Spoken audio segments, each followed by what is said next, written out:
reka ngusuhuze kandi nguhe ikaze gukurikira Kigali News 500. Ndagusuhuje aho uri mu bice bigiye bitandukanye.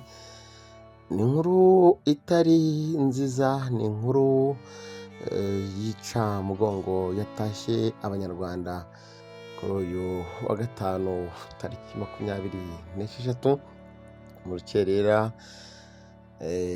avaga mu gihugu cy'Ubugande. Ni inkuru nje kubagezaho minota mikeya yonyine muri update magenda bagezaho. Nizere ko kandi mukomeje gukomera, mukomere abarwayi, mukomere babuze abanyu, namwe mukomeze mwihangane. Urubyiruko rwaretse ibiyobyabwenge kubera umuntu umwe tugiye kuvugaho, namwe mukomeze mwihangane. Rwatekerezaga cyangwa rwari mu nzira zo kureka ibiyobyabwenge bitewe n'ubuhamya cyangwa bitewe n'inyigisho zigiye zitandukanye tugiye kuganiraho. Yajyaga ababwira cyangwa abwiriza mwihangane. Amatorero agiye atandukanye, cyane cyane itorero rya ADEPR, namwe mukomeze kwihangana. Ndetse nanjye reka mvuge ngo nifatanyije n'uyu muryango wabuze nyakwigendera, reka nanjye nkomeze nifatanye namwe. Ni inkuru itari nziza yabyutse igera mu mitima y'abanyarwanda ho no mu mitwe yabo. Imitima y'abanyarwanda bamwe na bamwe yashenguwe n'urupfu rwa Pastor Theogene, yamenyekanye nk'inzahuke. Kuri ubu ngubu yamaze kwitaba Imana azize impanuka. Amakuru y'urupfu rwa Pastor Theogene Niyonshuti yamenyekanye mu masaha y'urukerera yo kuri wa gatanu tariki 23 saa 9 za mu gitondo, uko umuvugizi wa ADEPR uyobora itorero yatangarije RBA. Yavuze ko Pastor Niyonshuti Theogene yitabye Imana arimo kuva mu gihugu cy'Ubugande. Uyu nyakwigendera yabaye mu buzima bwo ku muhanda, aba ku buzima bwo ku muhanda aho ahazwi nk'i Butare mu mwaka w'1995, nyuma y'uko yari yaragizweho ingaruka na jenoside yakorewe abatutsi mu mwaka w'1994 y'ibyabaye mu Rwanda. Aza kuyoboka ubuzima bw'umuhanda nk'umwana, wari umwana w'imfubyi.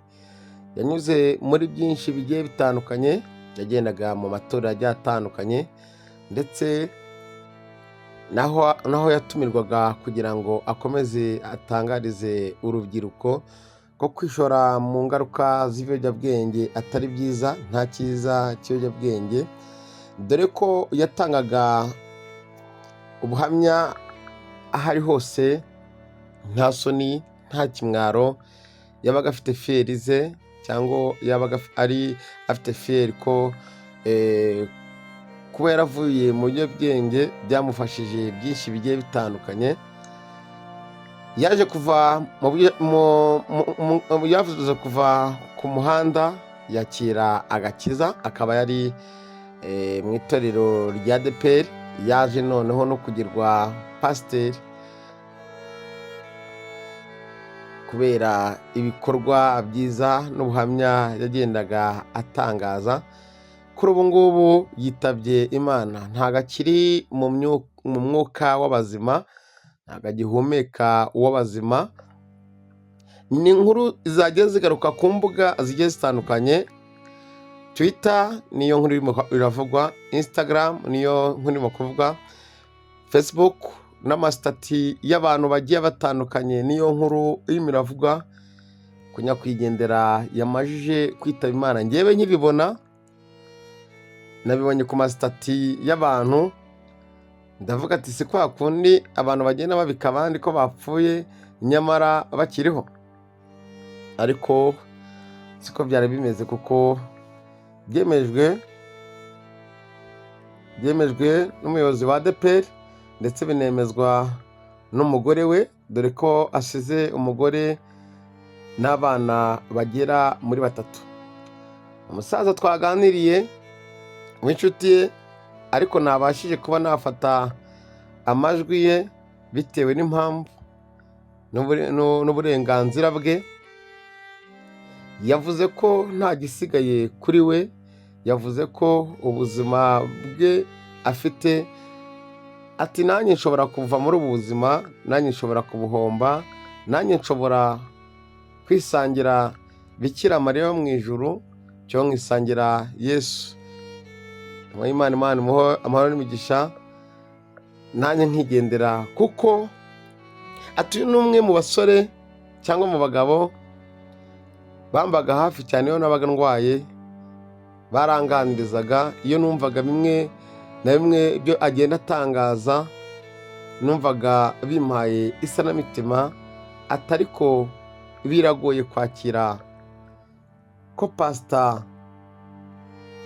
Theophile niyo nshuti yitabye Imana. Reka tumwifurize iruhuko ridashira. Kigali News 50. Turacyakomeje gushaka uburyo tuza kuganira n'abantu bamwe bagiye batandukanye. Ikindi cya kabiri, turacyakurikira amakuru y'uru rupfu rwe. Tuzakomeza gukurikira igihe azagerera mu Rwanda, tuzamuherekeza kandi dukomeze dusabira abasigaye ko wagiye yigendeye aruhukire mu bwami bw'ijuru. Umuhanzi yagize gutya ati: tuzi ko turi kumwe na Nyiribambe, kandi icyo tuzi twifuzaga nuko yatwakiriye neza mu bwami bw'ijuru. Imana yakire Pastor Niyonshuti Theogene mu bwami bw'ijuru. Imana ikomeze abanyarwanda bose bakurikiraga inyigisho ze kumuba hafi mu masengesho ngo aruhukire mu mahoro. Abana be n'umudamu we mukomeze mwihangane, ndetse aba bana bazavamo nabo abapasiteri beza, bazavamo abana beza b'icyitegererezo, bazavamo abana bazatanga ubuhamya bwiza, bazavamo abana bazasigara mu kirenge cya se wamajije kwitaba Imana.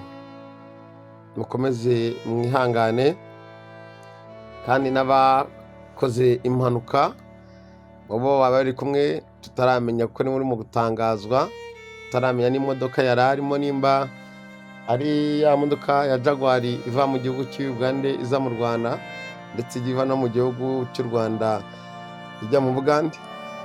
Dore ko ahangaha muri izi modoka nazo ntago namara umwaka ntarumva ko izi modoka zakoze accident, cyangwa hari ubuzima bw'abantu bagiye batandukanye bwaburiye muri izo mpanuka. Imana ibarinde, mukomeze mugire ibihe byiza. Abasilamu kandi namwe mukomeze mugire ijuma nziza. Wa gatanu mutagatifu ni wa gatanu bamwe mu bahaji n'abahajati nabo bamajije kwerekeza mu gihugu cya Saudi Arabia, aho bagiye mu mutambagiro mutagatifu, aho habura iminsi mikeya ngo rayidi kubwa ibe irayidi iba ari umunsi w'igitambo.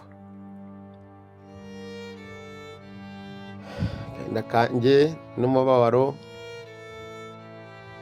bitura Imana, kuko baravuga ngo umuntu napfa icyo uzakora ntuzamuririre, ariko uzamusabire ku Uwiteka aruhukire mu mahoro, kuko burya n'umuntu iyo yitabye Imana ukamerekeza amarira ntabwo ari byiza.